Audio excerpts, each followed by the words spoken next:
mengalir dalamku.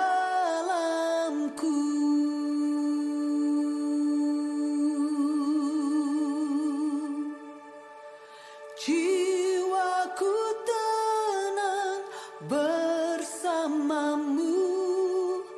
dalam naunganmu.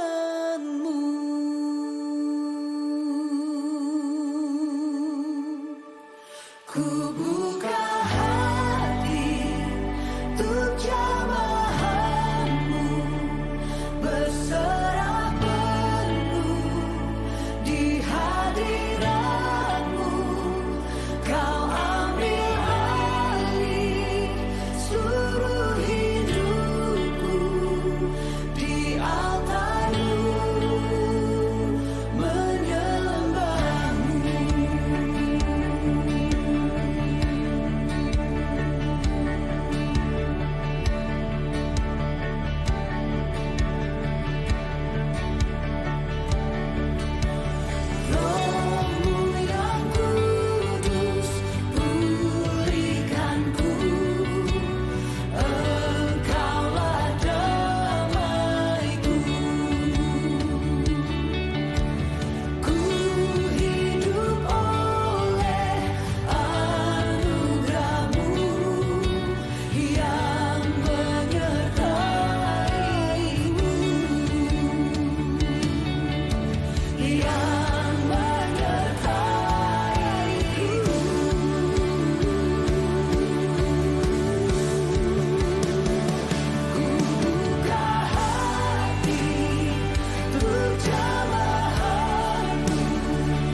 Shalom, selamat pagi saudaraku yang terkasih di dalam nama Tuhan Yesus Kristus. Kita bertemu kembali di dalam ibadah online di GBI Ebenezer 25 April 2021. Sebelum kita mendengarkan firman Tuhan, mari kita akan berdoa bersama. Bapa di dalam surga, kami mengucap syukur untuk tiap kesempatan yang kami terima daripadamu untuk kami bisa beribadah bersama. Meskipun kami masih harus melakukannya secara online, tetapi setiap kesempatan yang ada untuk kami bisa beribadah, kami mengucapkan syukur kepada-Mu. Pagi hari ini kami akan belajar bersama Tuhan kebenaran firman-Mu tentang perkataan berkat. Urapi kami Tuhan, supaya setiap kata-kata yang keluar bukan karena kehendak hamba-Mu, tetapi biar Tuhan sendiri yang akan memimpin, sehingga seluruh jemaat-Mu dapat mengerti apa yang menjadi kerinduan hati-Mu ya Bapa. Terima kasih Bapak, kami serahkan pemberitaan firman ini dari awal pertengahan hingga akhirnya di dalam nama Tuhan kami Yesus Kristus. Haleluya. Amin. Bapak Ibu, pagi hari ini kita akan belajar bersama tentang perkataan berkat. Beberapa minggu yang lalu kita bersama-sama sudah memperingati bersama tentang kebangkitan Tuhan di dalam ibadah Paskah. Nah, di dalam ibadah Paskah kita merasakan bagaimana Tuhan sudah menang atas maut, dan kalau kita pelajari dalam firman, proses itu tidak berhenti pada kebangkitan, tetapi Tuhan juga menjumpai murid-muridnya, menjumpai dan menyapa mereka dengan perkataan damai sejahtera bagimu. Ada perkataan berkat yang Tuhan sampaikan. Nah, di sini pagi hari ini kita akan belajar bersama tentang perkataan berkat. Kita akan melihat di dalam kitab Yakobus pasal yang ketiga. Sebenarnya kita dari panduannya kita harus membacanya secara utuh satu perikop, tetapi nanti Bapak Ibu bisa melakukan sendiri di rumah bersama keluarga, bisa membaca secara utuh. Di sini yang akan saya angkat menjadi pokok renungan firman Tuhan pada pagi hari ini, yaitu ada pada ayat yang ke-3 sampai ke-5, kemudian nanti dilanjutkan dengan ayat ke-8 sampai dengan ayat ke-11. Mari kita akan baca bersama di dalam Yakobus 3 ayat yang ke-3 sampai dengan yang ke-5.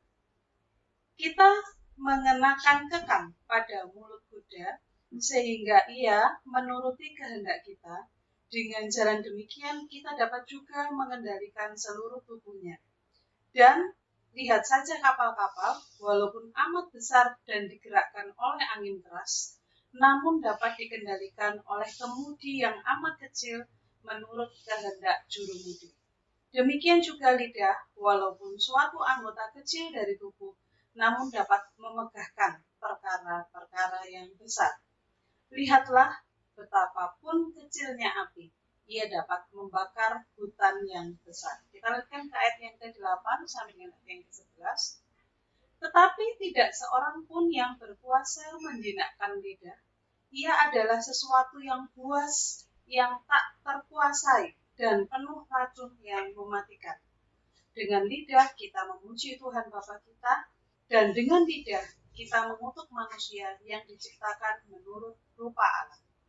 Dari mulut yang satu keluar berkat dan kutuk. Hal ini, saudara-saudaraku, tidak boleh demikian terjadi. Adakah sumber memancarkan air tawar dan air pahit dari mata air yang sama?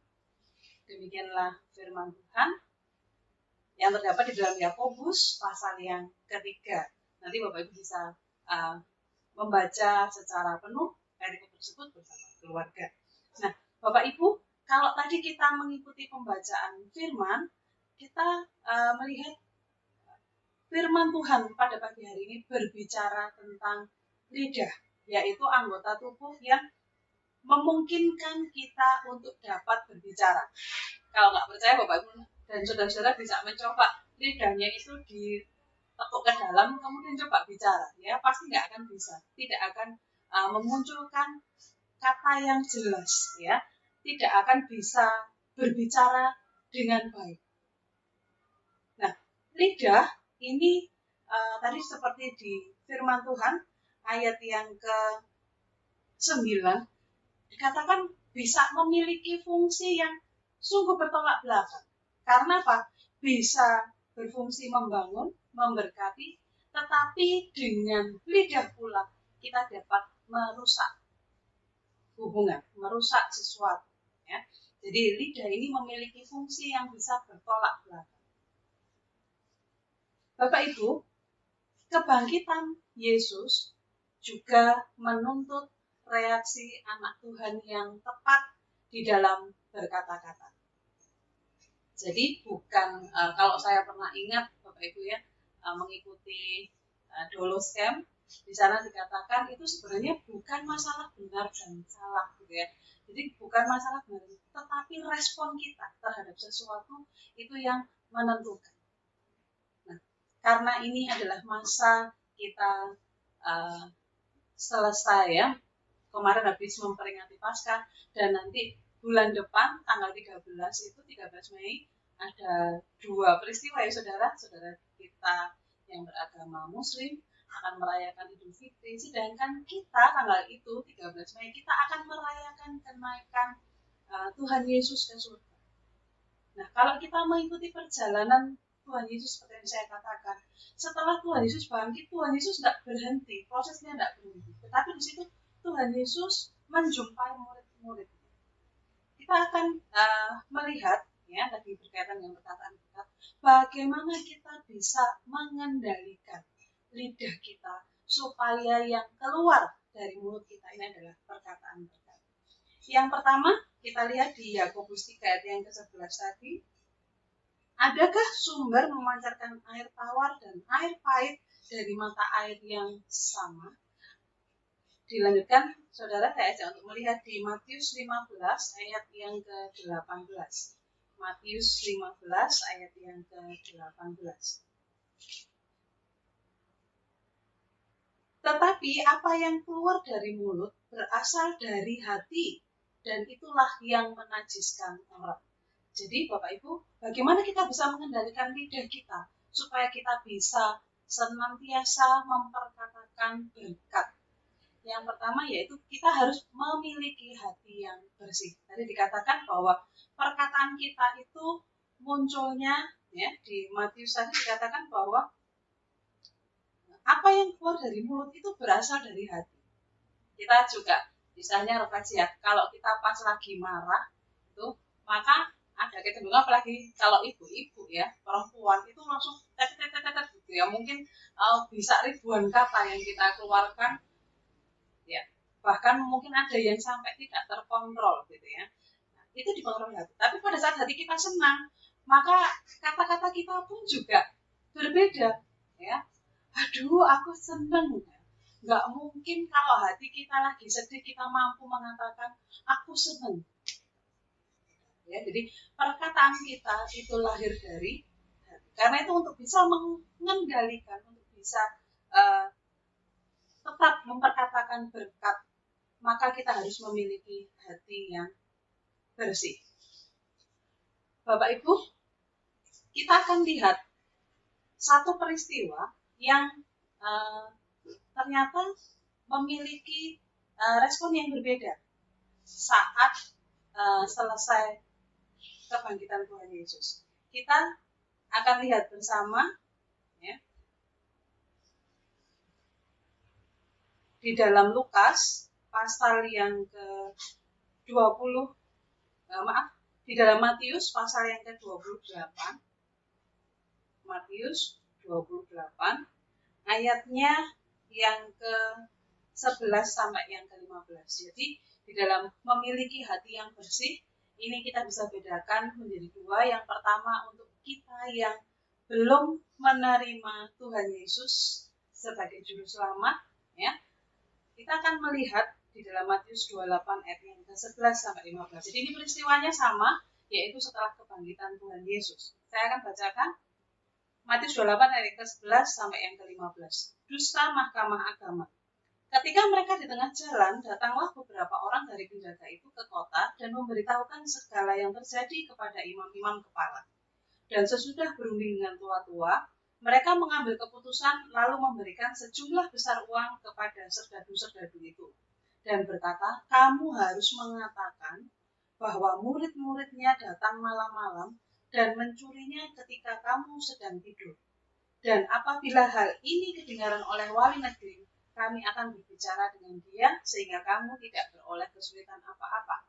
Mereka, para penjaga tadi menerima uang itu dan berbuat seperti yang dipesankan kepada mereka.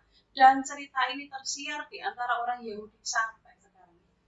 Kita melihat setelah peristiwa kebangkitan Tuhan Yesus, orang-orang yang belum menerima Tuhan Yesus, di sini kita melihat yaitu para imam kepala, ya, para penjaga tadi, istilahnya prajurit-prajurit, ini orang-orang yang belum menerima Yesus secara penuh. Di sini mereka dikuasai hatinya, dikuasai dengan perasaan iri, ya, karena kalah terkenal dengan Yesus. Sehingga pada saat mereka dengar bahwa Yesus itu bangkit, maka hatinya ini tambah marah lagi. Makanya yang muncul dari ucapannya tadi yang dikeluarkan oleh imam kepala tadi, mereka minta supaya prajurit itu mengucapkan dusta, mengucapkan kebohongan bahwa Yesus itu tidak bangkit, tetapi malam-malam itu jasadnya dicuri sama murid-murid. Itu yang diucapkan. Karena apa? Dikendalikan oleh hati yang penuh dengan kemarahan, penuh dengan iri kepada Yesus. Jadi ucapan kita itu dipengaruhi oleh hati. Karena itu kalau kita yang belum menerima Tuhan Yesus, maka dikatakan kita membutuhkan pertolongan supaya hati kita ini bisa dimurnikan. Di dalam Kejadian pasal yang ke-6 ayat yang ke-5, mari kita lihat bersama saudara. Kejadian pasal yang ke-6 ayat yang ke-5. Di sana dikatakan bahwa ketika dilihat Tuhan bahwa kejahatan manusia besar di bumi dan bahwa segala kecenderungan hatinya selalu membuahkan kejahatan semata-mata. Jadi hati manusia dikatakan oleh Tuhan itu selalu membuahkan, selalu menghasilkan kejahatan.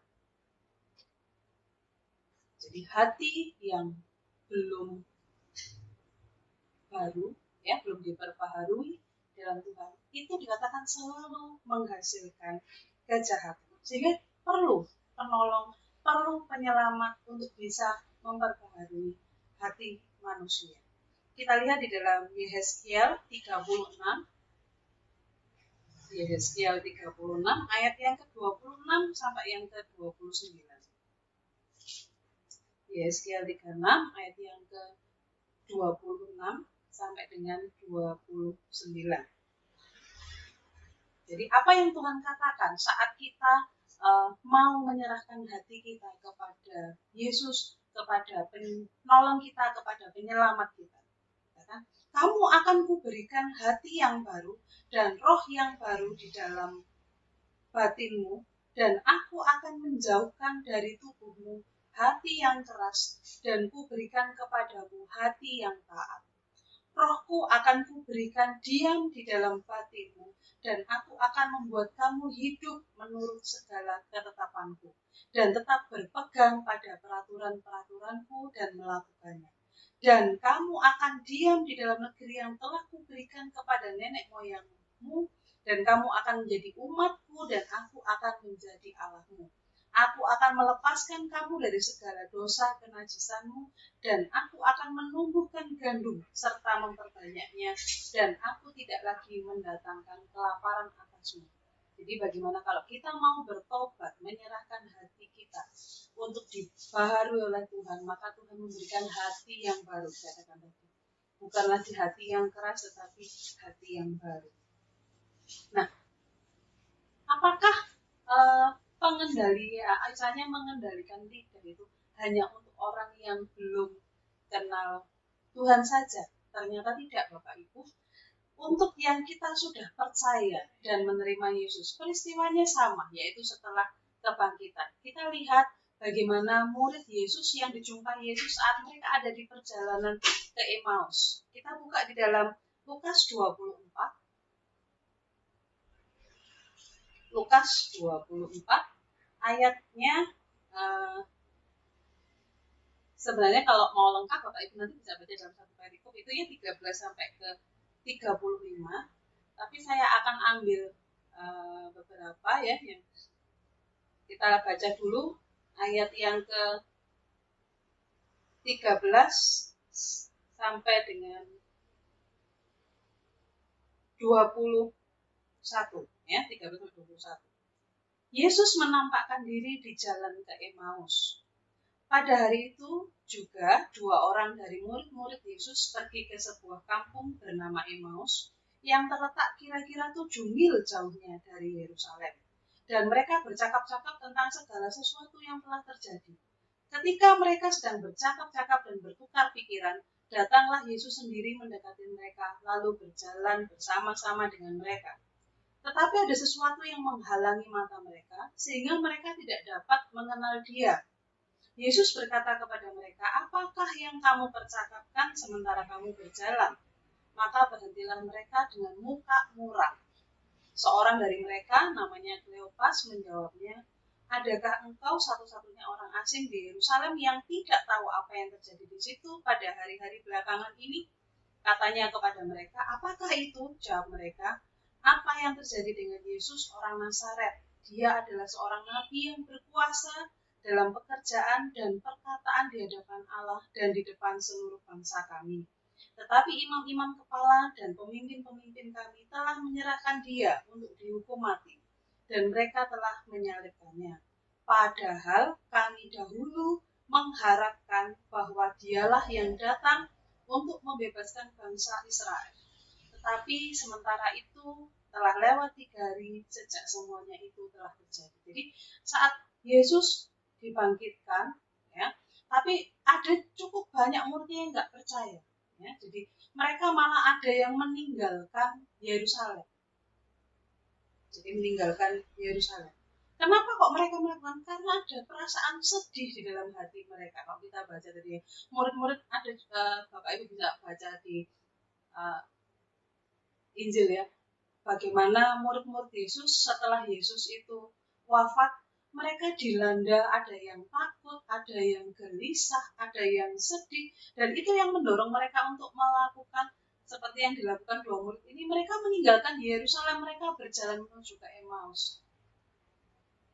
Hati yang sedih, yang tidak lagi murni berpengharapan kepada Tuhan itu yang menghalangi pandangan mereka.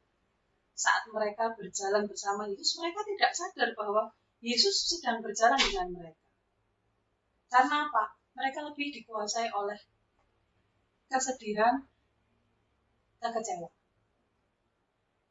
Padahal Yesus sudah bangkit, dan mereka murid-murid ini yang setiap hari hidup dekat dengan Yesus, tetapi mereka tidak mengalami kuasa kebangkitan Yesus.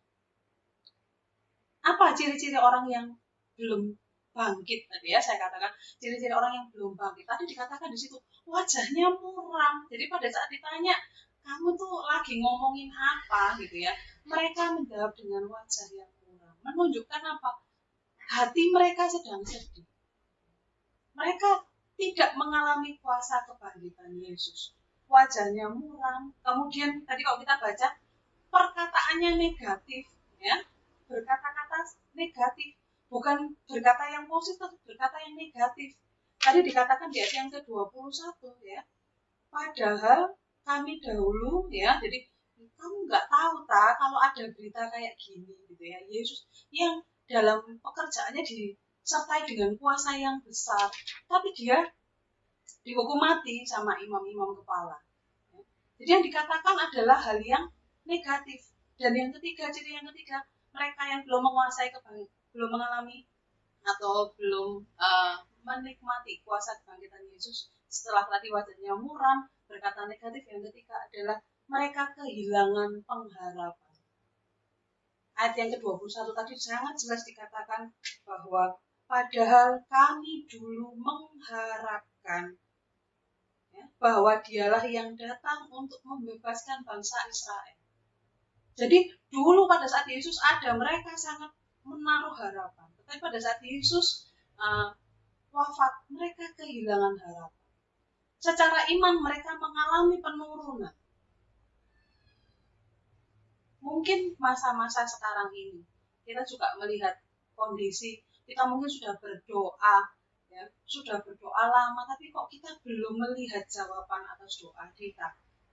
Mungkin tanpa sadar kita juga mengalami penurunan iman, sama seperti yang dialami oleh murid-murid ini. Padahal kita sudah merayakan kebangkitan Tuhan, tapi kita belum merasakan kebangkitan Tuhan. Dan kita berada pada posisi seperti yang dialami oleh dua murid yang melakukan perjalanan ke Emmaus. Nah, apa yang harus kita lakukan sebagai orang percaya? Kita yang sudah katanya menerima Yesus sebagai juru selamat. Apa yang kita harus lakukan supaya kita bisa mengendalikan lidah, ya, supaya perkataan yang kita keluarkan nggak lagi perkataan yang negatif, ya, tetapi yang kita keluarkan nanti adalah perkataan yang positif, perkataan yang memberkati. Apa yang harus kita lakukan? Kita akan baca bersama di dalam Amsal pasal yang keempat, ayat yang ke-23. Amsal pasal yang keempat, ayat yang ke-23. Jagalah hatimu dengan segala kewaspadaan, karena dari situlah terpancar kehidupan. Jadi kalau tadi dikatakan sebagai orang percaya, apa yang kita harus lakukan untuk bisa menjaga hati, ya. Jadi yang pertama untuk bisa mengendalikan lidah adalah kita harus memiliki hati yang bersih, ya. Nah, kita sebagai anak Tuhan, gimana caranya supaya bisa memiliki hati yang bersih? Ya, ini tadi jawabannya di Amsal, ya. Menjaga hati dengan segala kewaspadaan, tetap murni, karena dari hati kita itu terpancar kehidupan. Yang namanya kehidupan, saudara, pasti sangat dekat dengan yang namanya perkembangan, pertumbuhan. Jadi kalau kita mau tahu bahwa sesuatu itu hidup atau enggak, ya, kita punya tanaman, misalkan di rumah saya punya tanaman, kalau saya pengen tahu tanaman saya ini hidup atau enggak, ya kita lihat aja dari pertumbuhannya, dari perkembangan. Kalau dia bertumbuh, dia mengalami perubahan lebih besar, lebih gemuk, lebih segar, maka itu dikatakan hidup. Demikian juga di dalam kehidupan rohani kita. Kalau kehidupan rohani kita tuh mengalami pertumbuhan, perkembangan, maka itulah dikatakan iman yang hidup. Ada kegerakan, ada perubahan, ya.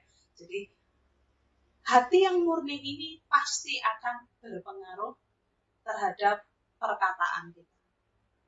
Mungkin yang dulunya saat menghadapi situasi yang sulit, ya, menghadapi situasi di mana doa kita serasa tidak terjawab, ya. Akhirnya kita mengeluh, yang kita sampaikan hanya meminta saja kepada Tuhan.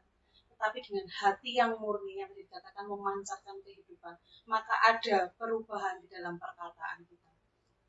Perkataan kita bukan lagi istilahnya mengeluh, tetapi perkataan kita memberkati.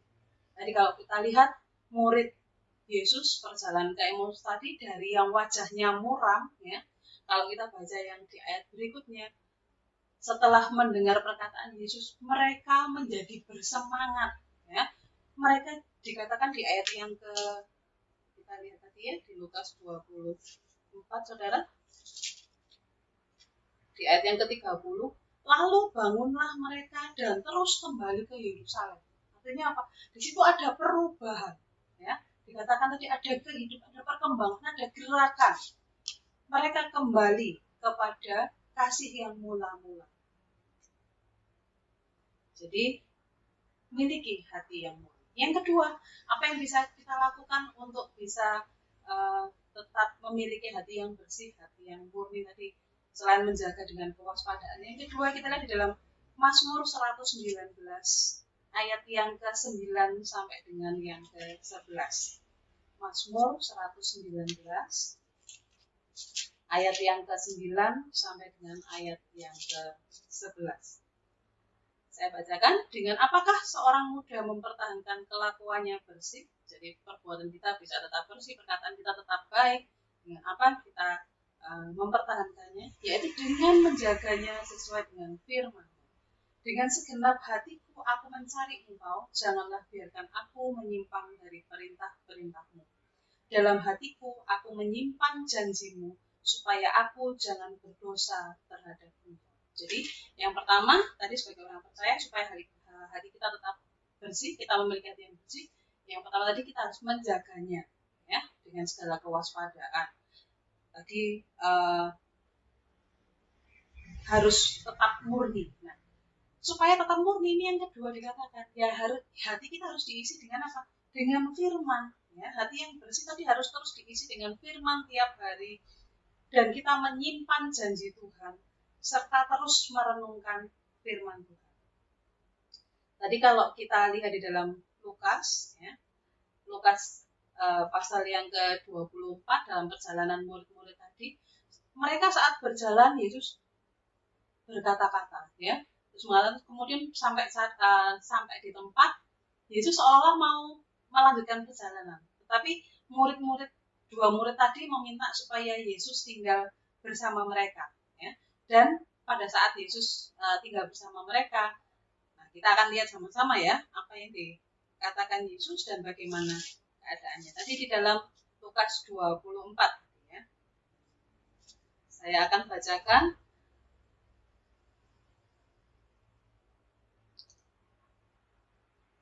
ayat yang ke-25, ya, 25 sampai 29. Lalu ia berkata kepada mereka, "Hai kamu orang bodoh, betapa lambannya hatimu sehingga kamu tidak percaya segala sesuatu yang telah dikatakan para nabi. Bukankah Mesias harus menderita semuanya itu untuk masuk ke dalam kemuliaannya?" Lalu ia menjelaskan kepada mereka apa yang tertulis tentang dia dalam seluruh kitab suci, mulai dari kitab-kitab Musa dan segala kitab nabi-nabi. Mereka mendekati kampung yang mereka tuju, lalu ia berbuat seolah-olah tidak meneruskan perjalanannya. Tapi mereka sangat mendesaknya, katanya, "Tinggallah bersama-sama dengan kami, sebab hari telah menjelang malam dan matahari hampir terbenam." Lalu masuklah ia untuk tinggal bersama-sama dengan mereka. Ayat yang ke-30, saudara, waktu ia duduk makan dengan mereka, ia mengambil roti, mengucap berkat, lalu memecah-mecahkannya dan memberikannya kepada mereka. Kita lihat apa yang terjadi pada kedua murid. Ketika itu terbukalah mata mereka dan mereka pun mengenal dia, tetapi ia lenyap dari tengah-tengah mereka. Nah, yang ke-32, kata mereka seorang kepada yang lain, "Bukankah hati kita berkobar-kobar ketika ia berbicara dengan kita di tengah jalan, dan ketika ia menerangkan kitab suci kepada kita?" Saudaraku, di sini kita melihat bahwa saat kita memelihara hati kita tadi yang sudah dibersihkan, ya, disucikan oleh Tuhan, kita isi dengan firman Tuhan, kita penuhi dengan janji-janji Tuhan, dan kita merenungkannya setiap saat, maka yang keluar dari mulut, tadi seperti yang dilakukan oleh Yesus, yang keluar adalah perkataan-perkataan firman, perkataan berkat. Dan pada saat Yesus mengatakan perkataan berkat, ya, mengucap syukur, terus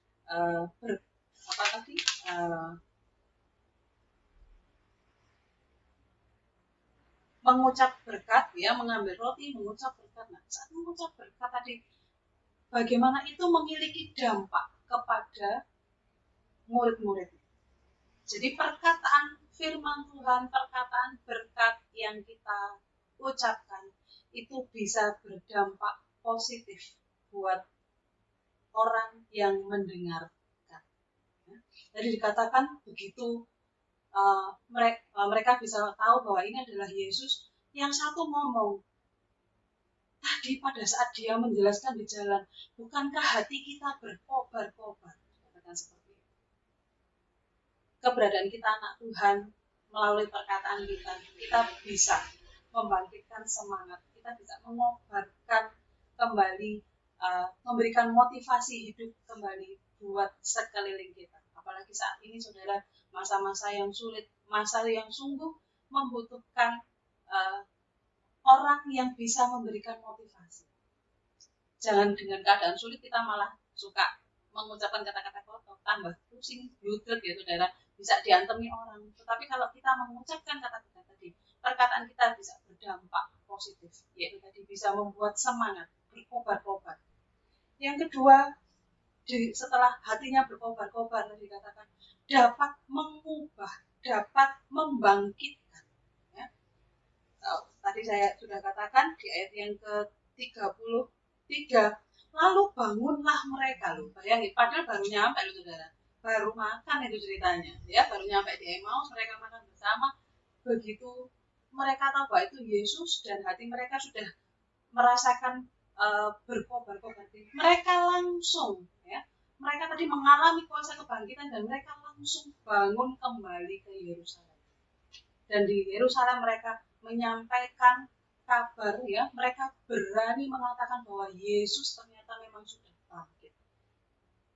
Mereka berani bersaksi dan perkataan mereka itu memberkati teman-teman. Jadi kalau kita lihat di ayat yang ke-35, saya baca ulang aja ya, 33 sampai 35. Lalu bangunlah mereka dan mereka terus kembali ke Yerusalem. Di situ mereka mendapati ke-11 murid itu. Mereka sedang berkumpul bersama-sama dengan teman-teman mereka.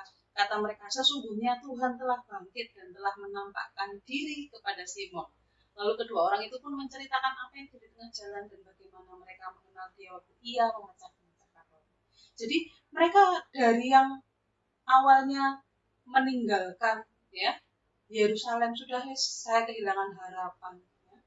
Tapi dengan perkataan berkat dari Yesus tadi, mereka diubahkan, mereka diberi istilahnya bersemangat kembali, berkobar-kobar lagi, dan bahkan berani bersaksi. Kita sebagai anak Tuhan saat ini juga ditantang untuk bisa melakukan hal yang sama. Melalui perkataan kita bisa memberikan semangat, kita bisa membangun motivasi yang baik, yang berdampak positif bagi lingkungan di sekitar kita. Sehingga mereka pun juga bisa merasakan kuasa kebangkitan Yesus. Yang kedua saudara, apa yang harus kita lakukan untuk bisa menjaga atau mengendalikan lidah kita? Yang pertama, memiliki hati yang bersih. Yang kedua, yaitu kita lihat di dalam Yakobus 3 ayat yang ke-3. Yakobus 3 ayat yang ke-3. Kita mengenakan kekang pada mulut kuda sehingga ia menuruti kehendak kita. Dengan cara demikian kita dapat juga mengendalikan seluruh tubuh. Artinya apa? Yang kedua yang harus kita lakukan untuk bisa mengendalikan lidah adalah kita harus bisa mengendalikan, ya, harus bisa memiliki pengendalian diri. Jadi mulut yang dapat dikuasai itu akan mengendalikan seluruh perilaku. Kalau mulut kita ini yang keluar adalah sumpah serapah, ya, memaki orang, maka perilaku kita, kalau kita sudah maki, orangnya marah, memaki balik, biasanya terus tangan kita juga akan ikut. Ya. Jadi kalau kita bisa mengendalikan mulut, maka seluruh perilaku kita juga bisa kita kuasai, bisa kita kendalikan. Nah, memang hal ini akan membutuhkan kedisiplinan, ya. Karena ya bagaimanapun juga tadi dikatakan hati manusia itu cenderung untuk melakukan kejahatan. Sudah dari rumah mungkin berdoa, berangkat kerja, Tuhan lindungi, gitu ya. Wah, senang dengerin mungkin lagu rohani dengan HP-nya, gitu ya, naik motor atau mungkin mengendarai mobil, gitu ya. Tiba-tiba dipotong sama orang, gitu ya, karena kaget mau memaki. Tapi kita harus dengan disiplin, dengan sadar kita harus bisa mengerem, mengendalikan bahwa kita tidak boleh mengucapkan perkataan yang negatif. Yang kita keluarkan lidah kita ini kita pakai untuk memperkatakan berkat. Dan hal itu bisa kita biasakan, saudara, kepada anak-anak kita. Jadi kita biasakan setiap hari kita mengucapkan kata berkat untuk pasangan, untuk suami, untuk istri kita, untuk anak-anak kita. Sehingga dari kecil pun anak-anak kita juga akan belajar untuk memperkatakan berkat. Dan tidak belajar untuk mengatakan hal-hal yang tidak baik, ya, sumpah serapah atau mungkin makian, ya. Tapi dari kecil kita Mungkin pagi sebagai orang tua kita bisa setelah doa, mungkin mereka mau belajar ya, karena kebetulan masih sekolah online, mereka mau belajar, kita berdoa bersama sambil dicium, katakan Tuhan memberkati. Nah, jadi kalau setiap hari itu didengarkan oleh anak kita, maka sedari kecil anak kita juga akan belajar untuk memperkatakan berkat. Dan biarlah perkataan berkat itu menjadi ciri khas kita, yaitu anak-anak Tuhan. Jadi dengan siapapun kita berjumpa, yang kita sampaikan adalah perkataan berkat. Karena itu saudara, mari kita menjadi anak-anak Allah yang sungguh mengalami kuasa kebangkitan Yesus, karena kita memiliki hati yang bersih dan mampu untuk mengendalikan diri, sehingga perkataan kita itu yang keluar adalah perkataan berkat yang menghadirkan kuasa kebangkitan Yesus bagi setiap orang yang berjumpa dengan kita. Saat kita mau untuk diubahkan, maka Tuhan pasti akan melakukan. Mari kita akan berdoa bersama. Bapa di dalam surga, kami mengucap syukur Tuhan sudah berkata kepada kami, kalau kami juga sudah melewati perayaan Paskah, tapi biarlah Tuhan bukan hanya sekedar perayaan yang kami lakukan, tapi kami sungguh dalam kehidupan kami boleh mengalami kuasa kebangkitan Tuhan, sehingga hati kami boleh dibaharui, dan dengan hati yang dibaharui kami boleh berkata-kata yang baik, boleh diubahkan. Setiap perkataan yang kami keluarkan adalah perkataan berkat, sehingga juga mampu menghadirkan kuasa kebangkitan bagi setiap orang yang berjumpa dengan kami. Hamba-Mu sudah berhenti berbicara, biarlah Allah Roh Kudus yang akan terus mengingatkan setiap kami, jemaat-Mu di GPE Banjar, sehingga kehidupan kami semakin hari semakin Tuhan ubah, semakin indah sesuai dengan kehendak-Mu. Di dalam nama Tuhan kami Yesus Kristus, kami mengucap syukur firman-Mu pada hari ini. Haleluya. Amin.